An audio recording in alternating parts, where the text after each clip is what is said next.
Inti dakwah para nabi adalah mengajak kepada tauhid, mengajak kepada la ilaha illallah. Baik, saudara-saudari kaum muslimin dan muslimat, kita jawab pertanyaan-pertanyaan yang sudah sampai di hadapan kami. Saya mulai pertanyaan yang pertama. Silahkan didengar ya. Kapan kita bisa mengamalkan ilmu kita menjadi seorang ustaz? Karena kita sudah mengaji lama, namun belum menguasai bahasa Arab. Namun membaca kitab-kitab terjemahan, bahwasanya dengan kitab terjemahan sudah cukup karena diterjemahkan oleh para doktor. Dengan ilmu yang seilmu kita seperti itu, bolehkah kita datang ke acara-acara bid'ah namun untuk meluruskan mereka? Ada beberapa bagian dari pertanyaan ini yang menarik untuk dikomentari. Yang pertama, saudaraku, menuntut ilmu itu niatnya bukan untuk menjadi seorang ustaz.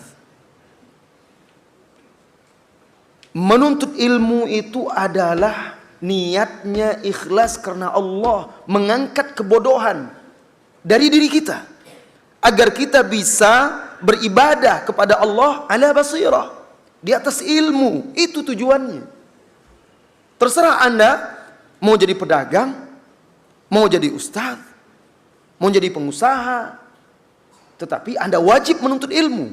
Dengan ilmu itulah Anda bisa merealisasikan tujuan hidup Anda, yaitu apa? Menghambakan diri kepada Allah Azza wa Jalla. Anda harus tahu, jadi ustadz itu berat. Jadi dai, jadi ulama itu berat. Bahkan di dalam hadis Rasulullah SAW menyebutkan ada 3 orang, naudzubillah, yang kelak pertama dimasukkan ke dalam api neraka itu mereka. Salah satunya orang yang berilmu. Karena dia menuntut ilmu itu tujuannya adalah untuk berbangga-bangga, biar dikatakan alim, biar dikatakan ustaz. Hati-hati. Dan untuk berdakwah pun tidak mesti harus menjadi ustaz. Ketika Anda menuntut ilmu dengan ikhlas, mengharapkan pahala dan ridho dari Allah Subhanahu wa taala semata, lalu Anda amalkan pada diri Anda, kemudian mulai Anda ajarkan kepada orang-orang terdekat Anda menjadi seorang dai ketika itu. Dan betapa banyaknya juga bermunculan ustaz-ustaz di akhir zaman ini yang akhirnya berbicara masalah agama Allah, berfatwa tentang halal dan haram, tetapi pada hakikatnya mereka belum layak untuk berbicara dalam agama Allah Subhanahu wa taala. Karena tujuannya apa tadi? Tujuannya menjadi ustaz. Karena ustaz itu dianggap profesi yang bisa menghidupkan mereka. Tidak. Yang terbaik itu adalah menjadi dai. Terserah Anda ustaz atau tidak. Karena Allah Subhanahu wa taala, "Wa man ahsanu qawlan mimman da'a ila Allah wa huwa muhsin." Siapakah yang lebih baik perkataannya dari orang-orang yang menyuruh, mengajak kepada Allah, dan dia itu juga berbuat baik, beramal soleh. Jadi wahai saudaraku, luruskan niat menuntut ilmu. Jangan untuk ingin menjadi seperti ustaz, menandingi ustaz, dipanggil ustaz. Tidak.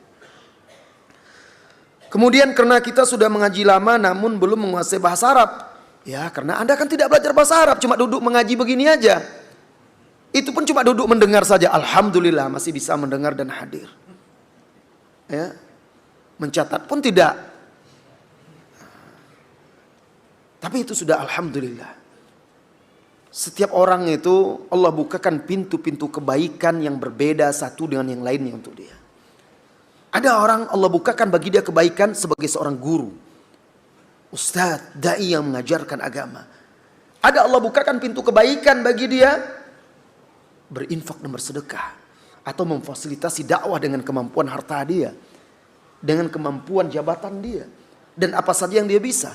Umat Islam ini satu tubuh, laksana satu bangunan, menguatkan satu dengan yang lainnya. Begitu juga dalam peran dakwah.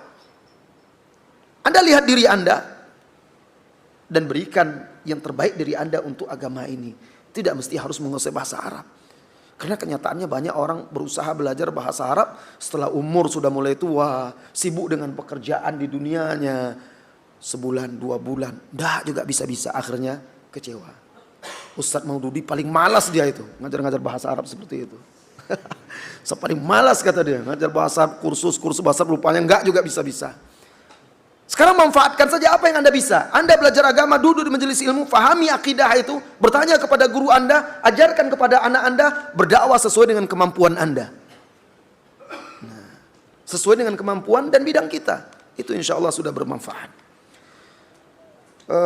Namun kita hanya bisa membaca kitab-kitab terjemahan.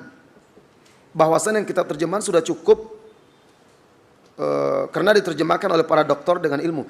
Ya untuk orang awam insya Allah cukup membaca terjemahan untuk membantu dia belajar. Tentu pilih penerjemahnya adalah penerjemah yang amanah. Karena banyak juga kami perhatikan, karena sekarang kan kaum muslimin di Indonesia ini lagi bersemangat kembali kepada agama. Akibatnya kebutuhan mereka kepada buku-buku agama menjadi besar dan ditangkap oleh orang-orang yang punya pemikiran bisnis, dunia, usaha. Akhirnya mereka mengejar terjemahan komersial. Kami dapati yang salah menerjemahkan hadis, salah menerjemahkan, ada yang memotong-motong juga perkataan para ulama. Maka kalau Anda mencari buku terjemahan, lihat apa judul kitabnya, siapa penerjemahnya, siapa penerbitnya. Kalau tidak tahu, tanya kepada guru Anda yang Anda percayai. Ustaz-ustaz yang amanah, memiliki akidah yang kokoh. Bolehkah kita datang dengan buku dan ilmu yang seperti itu? Bolehkah kita datang ke acara-acara bid'ah namun untuk meluruskan mereka? Kemudian juga saya ingin sampaikan kepada Anda, wahai saudaraku, menuntut ilmu itu bukan untuk berdebat. Ingat, salah satu tujuan yang salah, menuntut ilmu tujuan untuk berdebat. Menuntut ilmu itu tujuannya untuk beramal. Adapun menjelaskan kesalahan, kekeliruan, atau penyimpangan dari sunnah, serahkan kepada ustaz-ustaz Anda, orang-orang yang berilmu. Kalau setiap orang dari kita asal sudah duduk di majelis ilmu, membaca buku terjemahan, lalu pergi kemana saja, lalu berdebat, membantah, itu hanya akan membuat kerusakan dan fitnah yang lebih besar. Coba lihat para sahabat itu. Para sahabat yang berfatwa, yang mengajarkan ilmu adalah yang ahlinya.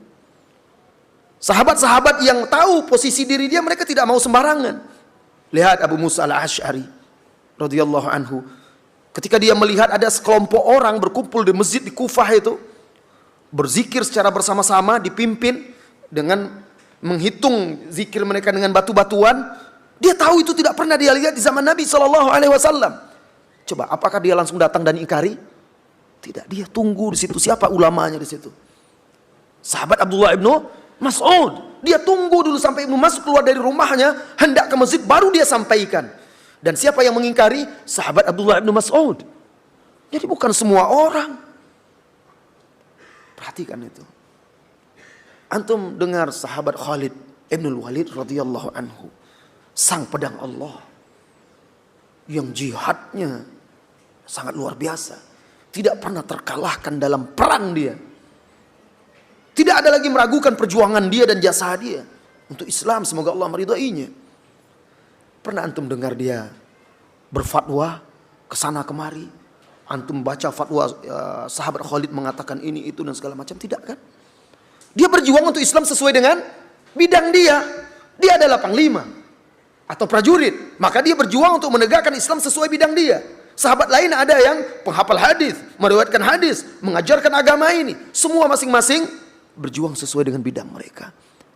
Nah, ketahui ranah Anda, kemampuan Anda. Jangan akhirnya niat baik, tetapi ternyata malah akhirnya merusak atau menjadikan fitnah dan mudarat yang lebih besar bagi dakwah ini. Saudara-saudari kaum muslimin dan muslimat, bukan berarti tidak boleh menasihati. Karena saya menjawab sesuai pertanyaan, datang kepada acara-acara dan di sana membantah untuk meluruskannya. Ini malah bisa menimbulkan mudarat bagi dakwah yang hak ini. Allahu a'lam bissawab. Silakan Ustaz. Ya,